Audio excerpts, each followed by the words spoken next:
അഞ്ജുവിന്റെ birthday നാളെയാണ്. അവളത് ആഘോഷിക്കില്ല.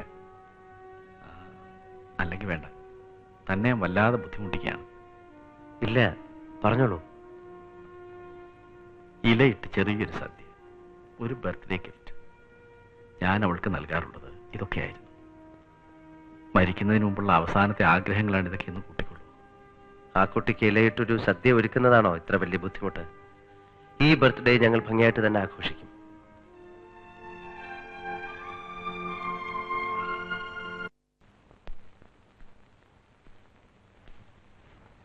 Happy birthday to U.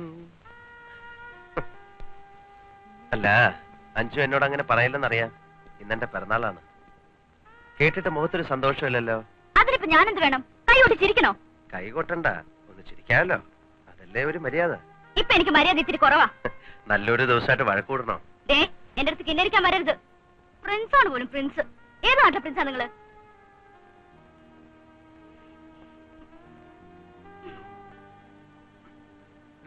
ഞാൻ അമ്പലത്തിൽ പോയി വഴിപാട് കഴിപ്പിച്ചതാ. പ്രസാദം തൊട്ടോളൂ. എനിക്ക് വേണ്ട. അയ്യോ, അങ്ങനെ പറയാൻ പാടില്ല. ഈശ്വരന്റെ പ്രസാദമല്ലേ. ഞാൻ തൊട്ടുതരാം. മുഖത്തൊരു ശ്രീ ഉണ്ടാവട്ടെ. വേണ്ടെന്ന് പറഞ്ഞില്ലേ? ഒരു ശ്രീ. അങ്ങനെ ഒരാള് മാത്രം ഭൂദേവിയായിട്ടിരിക്കാൻ പാടില്ല. Very good.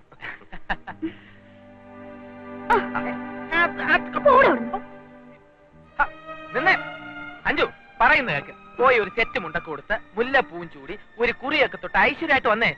തോട്ടത്തിലെ പണിക്കാർ ഇപ്പൊ എത്തും. നമുക്ക് ഗംഭീരമായിട്ട് ആഘോഷിക്കണം. ഒരു നാദസ്വര കച്ചേരി കൂടി ആയാലോ? ബെസ്റ്റ്. പക്ഷെ അതിന് നാസരത്തിനോടൊപ്പം എല്ലാം കുളമായല്ലോ. നീ സമാധാനായിരിക്കും. നീ എന്ത് മണ്ടത്തിനാണ് ഈ പറയുന്ന സദാശിവ?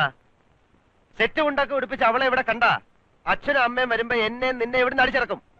ഇവളെങ്ങാനും ആ വേഷം ഇട്ടോണ്ട് ഇവിടെ നടക്കുന്ന കണ്ട ഇടിച്ചിന്റെ ഷേപ്പിനെ മാറ്റി കേട്ടോ. പ്രിൻസേ,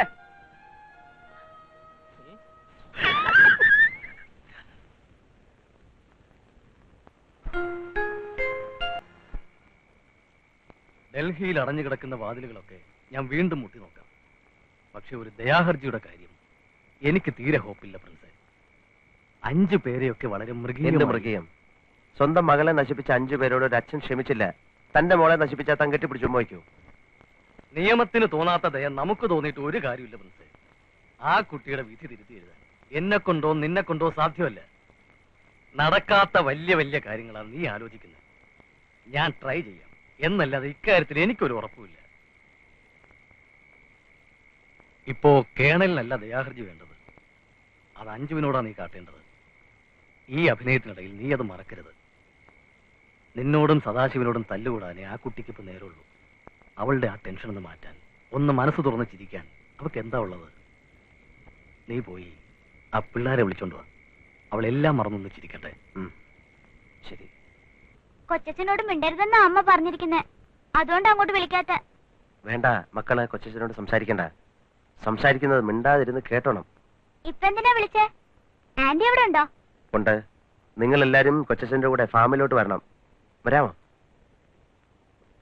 ആന്റിക്ക് സുഖാണോ? ഞങ്ങളെ ചോദിച്ചിരുന്നോ? ആന്റിക്ക് നല്ല സുഖമല്ല. നിങ്ങൾ എല്ലാരും കൂടെ കാണുമ്പോ ചിലപ്പോ സന്തോഷാവോ? ആവും. എനിക്ക് വേഗം റെഡിയാകെ. ഞാൻ പുറത്ത് കാത്തേക്കാം. വേഗം വരണം.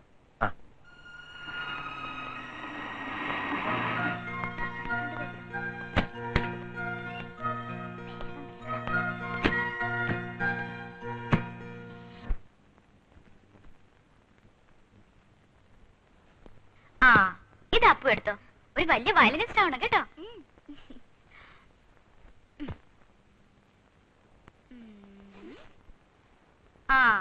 ഇത് സാൻഡി മോൾക്ക്. Thank you aunty.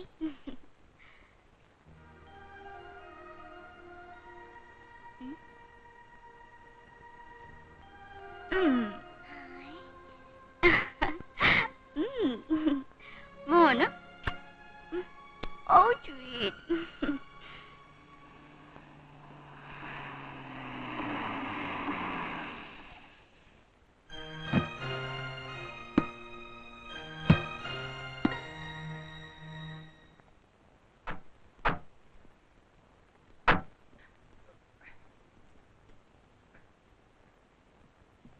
ഈ തോട്ടം നോക്കാൻ ഞാൻ വേണം. മോട്ടോർ സൈക്കിളും കാറും നന്നാക്കാൻ ഞാൻ വേണം. പാചകം ചെയ്യാൻ ഞാൻ വേണം. ഇങ്ങനെ എല്ലാ കാര്യങ്ങൾക്കും എന്നെ ആശ്രയിച്ച് പ്രിൻസ് എത്ര നാൾ കഴിയുമെന്നാ എനിക്ക് മനസ്സിലാക്കാത്തത്.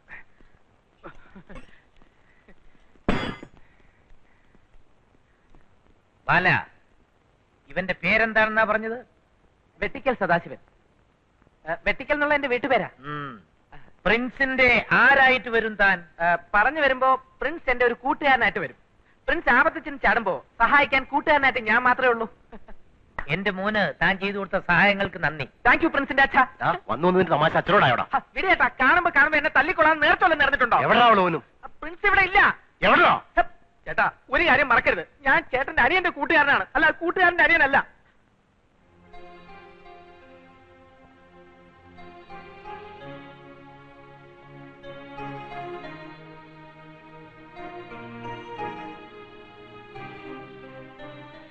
തമ്മിൽ കണ്ടിട്ടില്ലെങ്കിലും ഞാൻ ആരാണെന്ന് നിനക്ക് മനസ്സിലായി കാണും. പാടി ഇവിടെ അവളോട് ഇഷ്ടം കൂടാൻ പോയിരിക്കുന്നു. എന്റെ അനുജനൊരു ചെറിയ തെറ്റുപറ്റിപ്പോയി. അതിന്റെ പേരിൽ തന്നെ ചോദിക്കാന്ന് വെച്ചോ? കണക്ക് പറഞ്ഞ് മേടിക്കാം. നിനക്ക് എത്ര രൂപ വേണം? സ്ട്രീറ്റിൽ കിടന്ന് വില പേശി നല്ല ശീലം കാണും ഇവൾക്ക്. നീ കാരണം നഷ്ടപ്പെട്ടു പോയ സൽപ്പേര് കുറെ കാശ് തന്ന് തിരിച്ചു വാങ്ങാമെന്ന് കരുതിയിട്ടല്ല. വലിച്ചിറക്കി റെസ്ക്യൂ ഷെൽട്ടറിൽ കൊണ്ടുപോയി ഇടാൻ എനിക്കറിയാം. ആരും എന്നെ തടയില്ല. എന്ത് പറഞ്ഞിട്ടും കൂസലില്ലാതെ നിൽക്കുന്നത് കണ്ടില്ലേ? അയ്യോ, നിങ്ങൾ വിചാരിക്കുന്നതിലും സംഭവിച്ചിട്ടില്ല. ഈ കുട്ടി വെറും ഒരു പാവമാണ്. ഇങ്ങനെയൊന്നും സംസാരിക്കരുത്, പാവം കിട്ടും. പിന്നെ എങ്ങനെ സംസാരിക്കണോ നീ ഒന്ന് പഠിപ്പിച്ചാടാ. കുട്ടി ഇതൊന്നും കാര്യമാക്കണ്ട. പിന്നെ ആര് പറയുന്നടാ കാര്യമാക്കേണ്ടത്? എടാ, നീയൊക്കെ കൂടി ഇവനായിട്ട് കുരങ്ങ് കളിപ്പിക്കുന്നത് നോക്കി ഞങ്ങൾ കൈയും കെട്ടിയിരിക്കണോ? നിന്നെ അവളെ അടിച്ചിറക്കാൻ ഞങ്ങൾക്ക് ഒരുത്തന്റെ സഹായം ആവശ്യമില്ല. സമ്മതിച്ചു, ഒരു മുറി തേങ്ങ ഉടയ്ക്കാൻ ഒരു ബുൾഡോസറിന്റെ ആവശ്യമില്ല. പക്ഷെ ഇത് ക്രൂരതയാണ് ചേട്ടാ. ഈ പഠിക്കത്ത് നിന്നെ കണ്ടുപോരുത്. ന്യായം പറയണം. ഞാൻ പറയുന്നത് വേണ്ട. കേൾക്കണം. ഒന്നും പറയണ്ട. ഞാൻ പറയുന്നത് കേൾക്കണം. കാലമായി വേണ്ട വേണ്ട നീ ഓടിക്കൂടാ.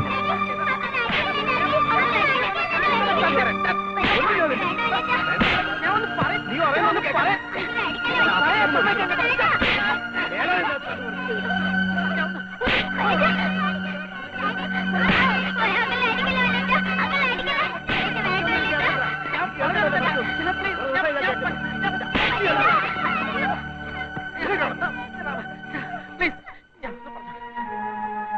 അഞ്ജു, പ്രിൻസ് വരാതെ ഇവിടുന്ന് പോകരുത് പ്ലീസ്. ഞാനാണ് പറയരുത്. പ്രിൻസ് വന്നേട്ടെ. എന്നിട്ട്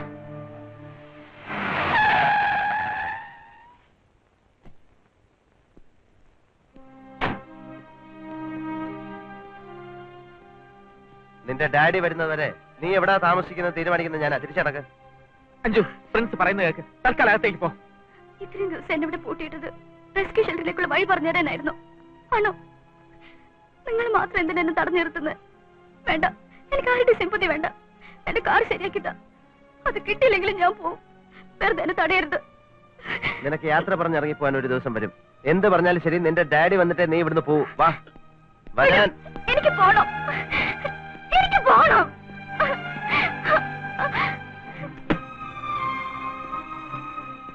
ഓടാ.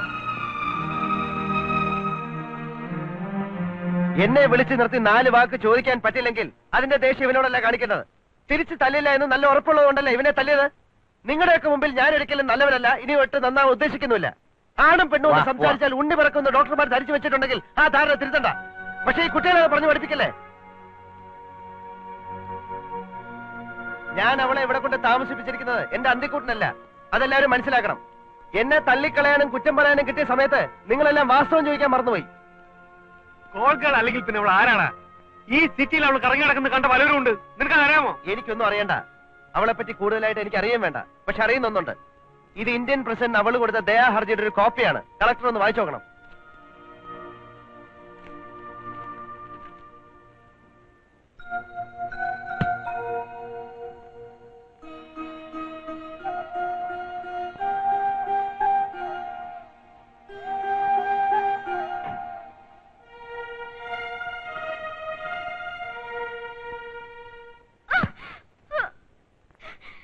ഞാൻ എവിടെ താമസിക്കണമെന്ന് ഞാനാ തീരുമാനിക്കുന്നത്. അല്ലാതെ നിങ്ങളുടെ പ്രിൻസ് അല്ല. അയ്യോ, അങ്ങനെ കൊലപാതകയാവരുത്. IPC 302 വകുപ്പ് പ്രകാരം ആദ്യം തൂക്കിക്കൊല, പിന്നെ ജീവപര്യന്തം ശിക്ഷ. നോക്കിയേ, ഇത് പ്രിൻസിന്റെ ഫാം ഹൗസ് ആണ്. ഇവിടെ പ്രിൻസ് പറയുന്നത് നടക്കൂ. പിന്നെ ഞാനും. കുട്ടിയുടെ ഡാഡി വരട്ടെ, എന്നിട്ട് പോവാം. പ്രിൻസ് പറഞ്ഞു കേട്ടല്ലോ. അയ്യോ കുഞ്ഞിന് ഇവിടെ എന്തോത്തിന്റെ കുറവാ. ഇനി ഇപ്പൊ പോണമെങ്കിൽ തന്നെ ഡാഡി വരുമ്പോ അങ്ങ് പോവാമല്ലോ. എന്റെ ഡാഡി വരില്ല, ഒരിക്കലും വരില്ല. ബുദ്ധി. അത് ബുദ്ധി. ആ നമ്പർ കയ്യിലിരിക്കട്ടെ. അഞ്ജുവിന്റെ ഡാഡി വരുന്നത് തന്നെ മോൾ എവിടാന്ന് ചോദിച്ചോണ്ടായിരിക്കും. ഒന്നും പറയണ്ട. അഞ്ജുവിൻ എന്താ പറയുന്നത്, എന്താ ചെയ്യുന്നത് എന്നൊന്നും അറിയില്ല. അഞ്ജു ആകെ അപ്സെറ്റ് ആയിരിക്കുക.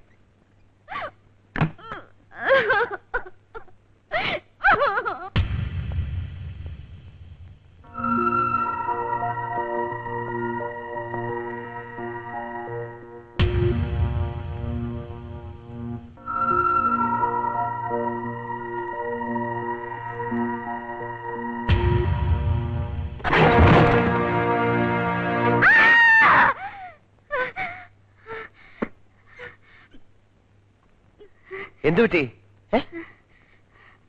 എനിക്കൊന്നും പറ്റില്ല. പിന്നെ എന്തിനാ നിലവിളിച്ച്? വല്ല സ്വപ്നം കണ്ടോ? ഞാൻ നിലവിളിച്ചിട്ടില്ല. ഞാൻ പോയിക്കോളാം. എന്നെ എന്തിനാ വെറുതെ ഇങ്ങനെ പൂട്ടിയിട്ടിരിക്കുന്നത്? എനിക്ക് പോണം. എന്നെ കൊണ്ടുവരാൻ ആരും വരില്ല. വരും വരുമെന്ന് എന്റെ മനസ്സ് പറയുന്നു. ഡാഡി വരാതിരിക്കില്ല. അതെ, പ്രിൻസിന്റെ നാക്ക് കരുനാക്ക ഫലിക്കും. അന്ന് അഞ്ജുവിനെ ആരും തടയില്ല. ഇപ്പൊ കിടന്നുറങ്ങ. Good night. Have a nice sleep.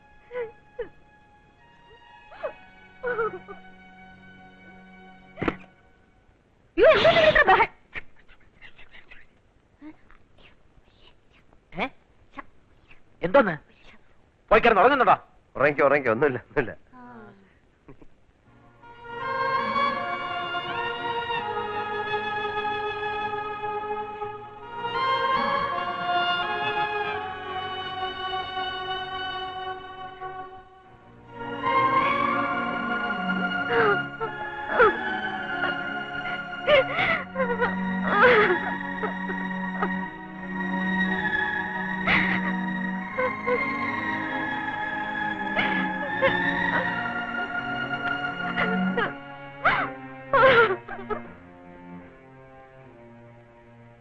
മരിക്കുന്നതിന് ഒരു ദിവസം മുമ്പെങ്കിലും മകളെ സേഫായ ഒരിടത്ത് എത്തിക്കണമെന്ന ആഗ്രഹമേ അച്ഛനുള്ളൂ. അഞ്ജുവിനൊരു ജോലി, മെർക്കാരയിലെ പബ്ലിക് സ്കൂളിൽ ടീച്ചറായിട്ട്. എല്ലാം ഞാൻ പറഞ്ഞു വെച്ചിരിക്കുക. ആ കുട്ടിയുടെ വീടോ? ഊട്ടിയിലുണ്ടായിരുന്ന വീടൊക്കെ കേസ് നടത്താൻ വേണ്ടി വിറ്റു. ഇനിയും വിൽക്കാൻ ബാക്കിയുള്ളത് ആ കാറ് മാത്രമാണ്. നാളെയല്ലേ ശിക്ഷ നടപ്പാക്കുന്നത്? അതെ, ഈ ഒളിച്ചുകളി തീരാൻ പോവുകയാണ്. എല്ലാം എനിക്കും സദാശിവനും അറിയാമെന്ന് അഞ്ജു അറിയുമ്പോ ഇനിയും കിട്ടുമെന്ന് ഉറപ്പില്ലാത്തൊരു ദയാഹർജിക്ക് വേണ്ടിയാണ് ഞാൻ ഓടി നടക്കുന്നത്. തിരിച്ചു കൊടുക്കാൻ പറ്റിയാൽ ഒരു ജീവൻ മാത്രമല്ല, ഒരു അച്ഛനെയും കൂടിയാണ്.